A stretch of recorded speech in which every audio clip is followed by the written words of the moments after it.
Ooh, um, I'm a little speechless, to be honest, just because I'm so proud. I'm trying not to get too emotional with this because we came back from Oklahoma State, and when we watched the film, it wasn't as terrible as we thought as far as how we played. The second quarter was terrible, but we won the other three quarters, but we had dug ourselves too big of a hole. And we came back and we really talked about our identity and who we are as a team and who they are individually and what they bring to this program and why they're here. And I don't think that I've ever had a team respond in such a positive manner for understanding why they're here and why we picked them to be here. They each have such a special role, and they all are so incredibly valuable to this team and what we're doing.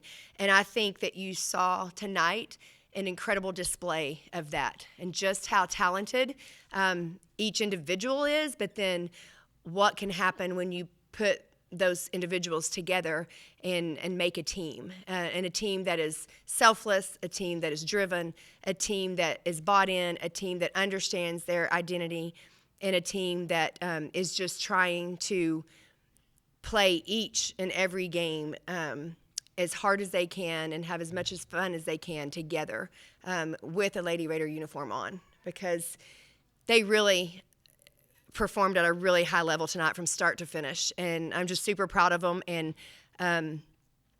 what a great win for our program, what a great win for our fans, what a great sweep for Bailey Maupin. Love that. Sarah, you just had a different intensity and focus to you tonight. Like, what was your headspace or your mind space going into this game? Baylor is a big team for us. It's a big matchup, so we all have to show up as we have to show up for all other games, but it's different for Baylor. So we have to give everything we have, and that's just what I did. I just gave everything I had today, and I have to keep it up for other games, take every team seriously, and keep going on this way. And how much fun is it to play in front of a crowd like tonight, as loud as they got, and into the game they were? It's very fun because just playing basketball, that is a sport that you love playing, is fun. Playing with people you like to play with, coach you like to play, staff you like to play with, is fun. And then the crowd, it just add a little something. Like when you're playing, you're also playing with the crowd. So it's very fun, yeah. And Bailey, I know it's all about the want-to-know mindset, but your coach kind of mentioned the bounce back. Did the last game sit with y'all at all and fuel y'all coming into this one?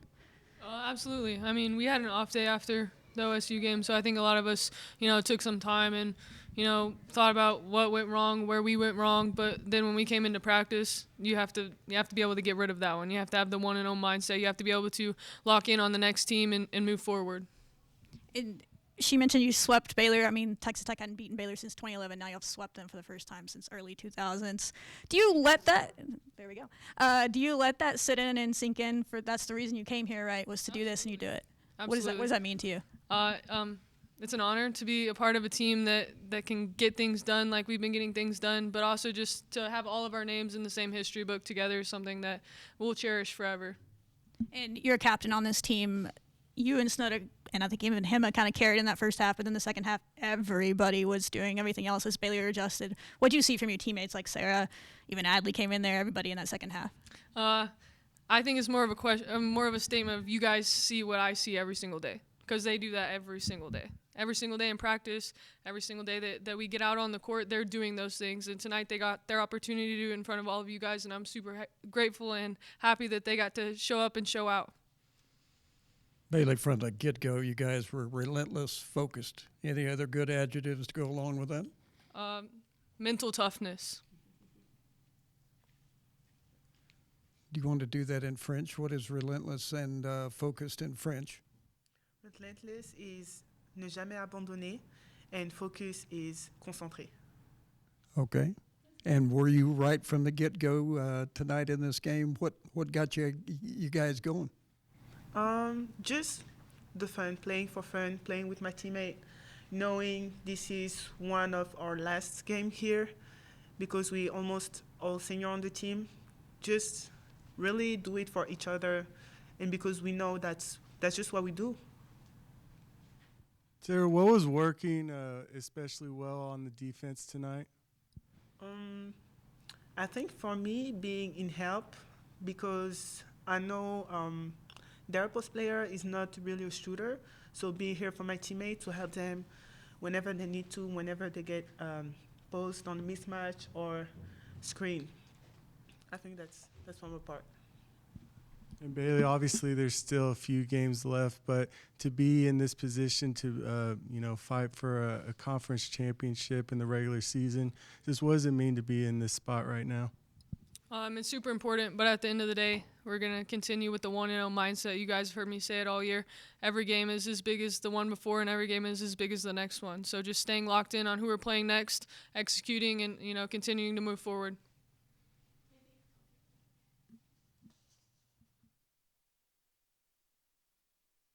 Excellent. Couldn't be better.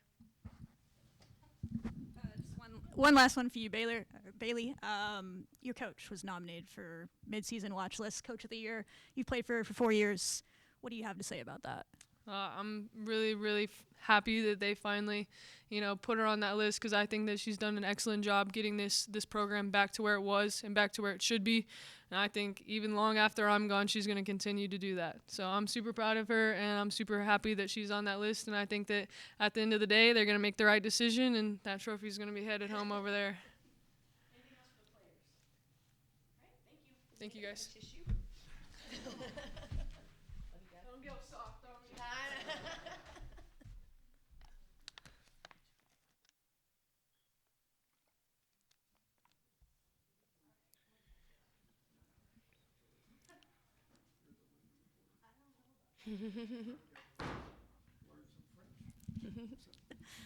Just the overall team effort stood out. You kind of mentioned that the roles on this team. Was this kind of, I don't want to say ceiling because there's games to go, but is what everybody on the team can do and what you built this team to do? Yeah, I think you got a really good look at us playing our best at the right time. I don't think we're peaked by any means, but I think we definitely are playing our best at the right time. And,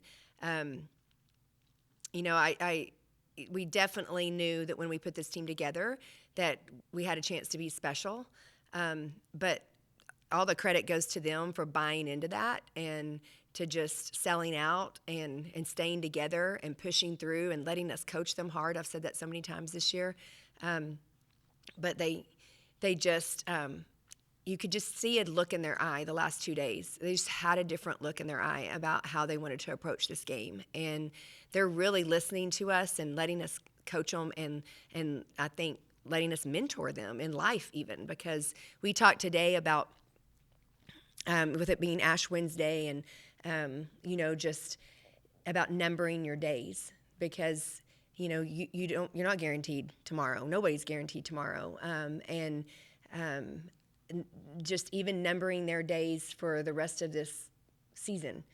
How many days and how many games can they continue to play together and give their utmost effort to the game that they love? Because they're all going to really miss being Lady Raiders at some point in their life, probably the day after our season comes to an end. But my challenge to them is just to continue to number those days and make every one of them be as great as they can make it. And I'm telling you, they ran with that today, right? They ran with it because today was a pretty good day. Yes, on both ends. Was there a specific game plan that y'all, some things that y'all picked out, both defensively and offensively? Y'all, almost Baylor, I think they got a cheap one at the end to not have their lowest output of the year, and then y'all almost scored the most points that they've given up all year on them as well. Yeah, we definitely had a game plan. I thought that Coach Walters did a fantastic job of doing the scout the second time around. It's kind of hard, and especially when you win the first one, because you tend not to tweak very many things because it worked the first time, but that game was a long time ago. And clearly they were playing without Talia Scott. We told our kids from the get-go that win, even though we took it and ran with it, that it has an asterisk by it, that everybody in the conference has an asterisk by that win for us because they didn't have their best player, their best scorer. And I get it. I understand that. But we were determined, to make sure that we beat them, not just with her, but like played Lady Raider basketball and beat Baylor, who has such a tremendous reputation in women's basketball in the Big 12. They've been one of the most dominant teams in our conference for the last 20 years. And that kind of hurts my heart a little bit because when I played, Texas Tech was the dominant team in the conference, right? And Baylor was not. And so the tides have turned a little, and we're just working our way back up. But I think that we really went after certain matchups. We definitely had certain matchups that we were trying to attack. I thought our pace was exceptional, and we actually watched our pace the first time we played them because our pace was really good, and I feel like we've been struggling with our pace the last couple of games we've played.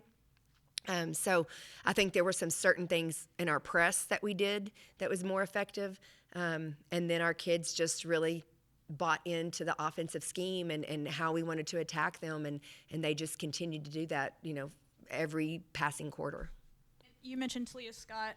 I know there was a lot of different bodies being thrown at her, but I saw you and Danae Fritz share a hug at the end of the game when she came out.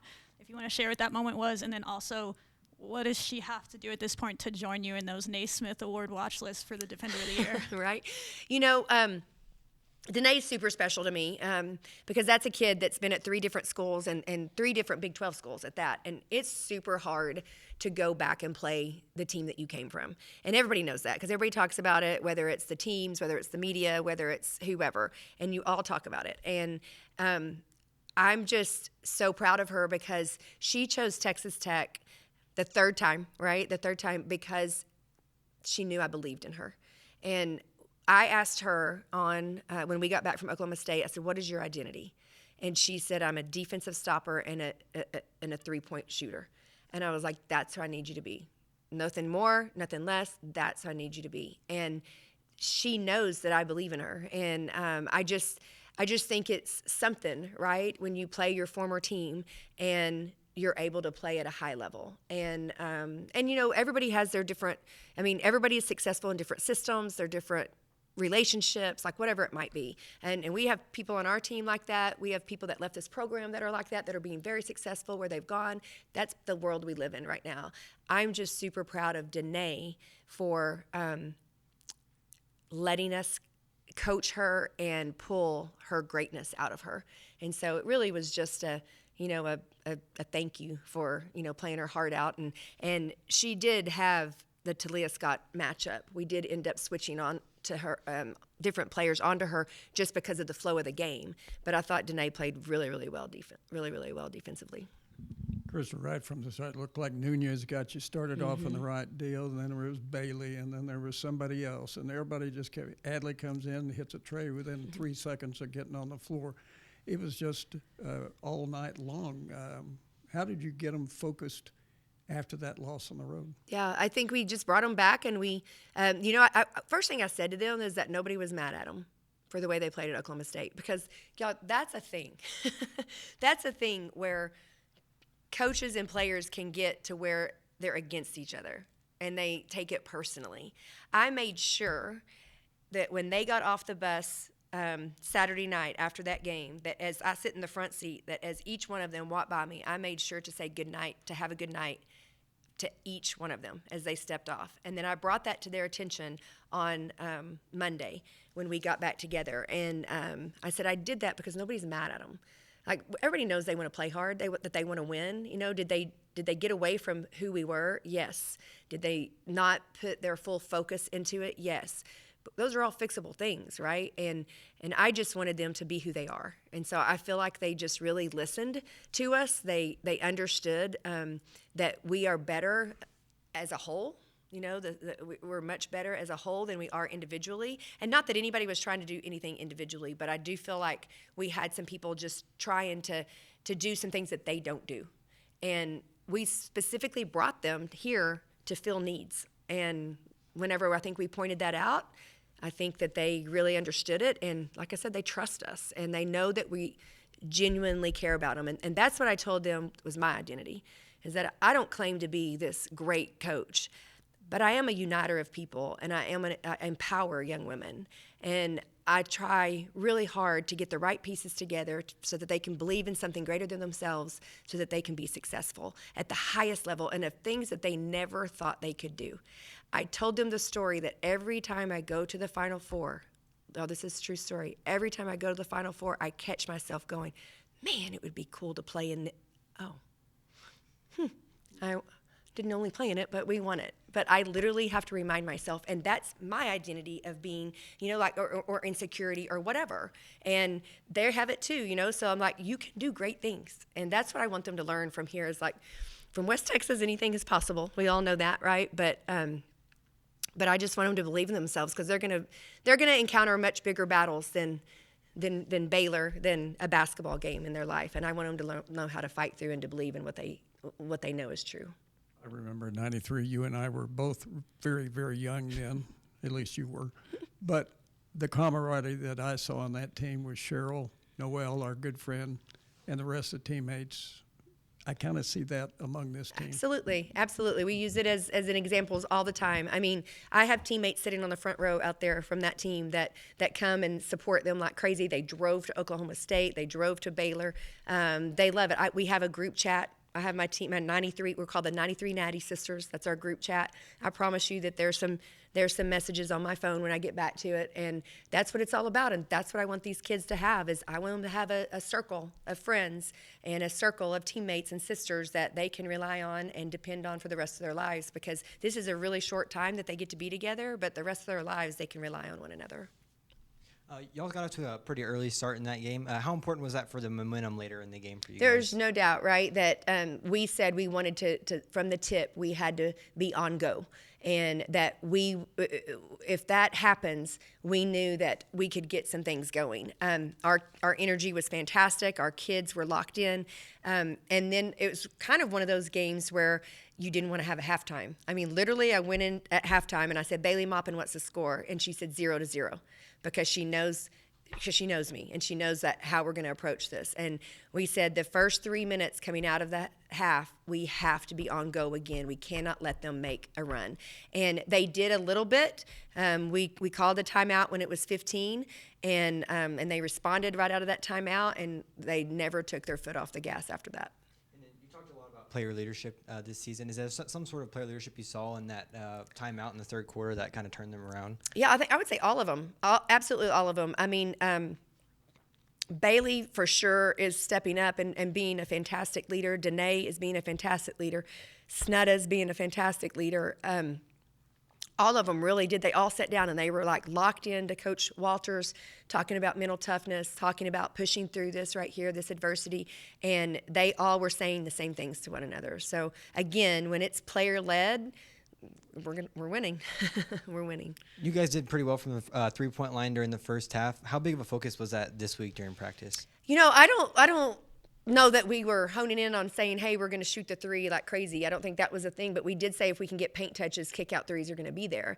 And we know that our kids can shoot the basketball. For whatever reason this year, it's been hard to get them all locked in on the same night. But, man, it was their pace of play. It was their energy. It was their ball movement. It was their focus. They were locked in and just letting it fly. And, I mean, I hope somebody has the highlight of Bailey, like in the fast break, because the 2-on-1, I promise you the coaches on the bench all went, but you could just tell, like when she's in her flow, you let her flow because she can get things going. And the final timeout kind of allowed you to put Julie into the game. Is that kind of the plan with the timeout? And then how important is it to allow everybody a chance in the game? I for sure wanted to get her in the game, and I didn't want to put her in a bad situation. And I was going to take out Snutta, and they were pressing us. And so I told her, I said, let Snutta inbounds the ball, and then I'll get you to the table. And then I realized that I was hoping we scored right there so I could call a timeout and get her in so she could get a little more minutes. But I have to give a shout out to her and Mimi particularly. Adley, no doubt. I mean, and she understands, and she is ready, always ready. But Mimi and Julie, they have fulfilled their roles better than any two kids I've ever been around. Mimi came to me on Monday and said, Coach, can I play on the scout team because I want to go rebound so that Bailey has to block me out? And so unselfish, right? That is so like team player. That is so like I want to do it. And then she sat on the bench and told Coach Walters, if I get in, I'll get a rebound. I'm going to get a rebound. And she got in and she got a rebound. Julie, on the other hand, plays the scout team for us quite a bit. And then she just is she's such a good teammate. And she totally understands. And she's so grateful to be a part of this. And I'm just so grateful for both of them because their energy, their togetherness. Like Mimi is our hype person. Like we said the other day, if we didn't have Mimi, we would have some boring practices, and like I would have to really get after our kids because our kids are older, so they really aren't hype. They really don't. You see that as teams get older, they're not as giddy, they're not as bouncy around, whatever, and spirited, I guess. And Mimi's spirited. And she's super funny. And she and Julie have just been fantastic. And I'm so happy that they're getting to experience this. Coach, Gemma came out really looking for a shot, being more aggressive on offense, trying to score. When she's able to do that, just what does it add to the team? Yeah, it adds a ton, right? Because people are not going to guard her all the time. And when she's confident and like in rhythm, she can score it and she can get downhill. She's a facilitator. I actually got after her in the Oklahoma State game and told her not to shoot it, because she was wide open twice and it wasn't in flow. She was open for a reason and she wasn't in a good rhythm, and she was taking shots that they wanted us to take and they weren't good for us at the moment. And that's one of the things that we talked about when we got back was her identity and like, what is your identity? And her very first thing, I'm a facilitator. Like, then that's what I need you to do. You need to be a facilitator, and then when the time comes for you to score, you can score. But your first look has to be, how can you help a teammate score? And she was so great. We did know that the way they were going to defend ball screens, that she was going to have to reattack and get downhill, and her shot was probably going to be there. And so she certainly looked for that, but that wasn't the only thing she was doing. And her energy on defense was fantastic. The deflections, the steals, she was flying all over the place, right? And so that obviously gives us a huge spark too. But I did just tell her in the locker room, I said, I was sure wishing that every time you shot it and made it, that you would have looked over at me and just winked at me to say, I can too shoot it. But she would never do that. That's the response that I want them to have, when we're challenging them. So I'm super proud of her. Win pulls y'all into a tie for second, and y'all have beaten all the top teams, the top 4 or top 3 in the Big 12 right now. Just what does that say about y'all's place in the league? I'm really not concerned about that right now because we have to win every game. Like every game we play from here on out, we have to win for us, like for NCAA tournament, because that's who we are, and that's what we want to do. If it ends up that we win them all and we happen to be Big 12 champions, that'd be incredible. That would be quite the story, right? But right now, it's just about us being the best versions of ourselves, and if we do the things that we know we're capable of doing, we think all that other stuff is going to work out. And so we're not focused on that at all. We're going to go play a really good Colorado team on their home court, and we're going to have to bring it just like we did here, and probably a little bit more to be able to beat them. So we're not talking about that. We're talking about being 1-0 on our next game.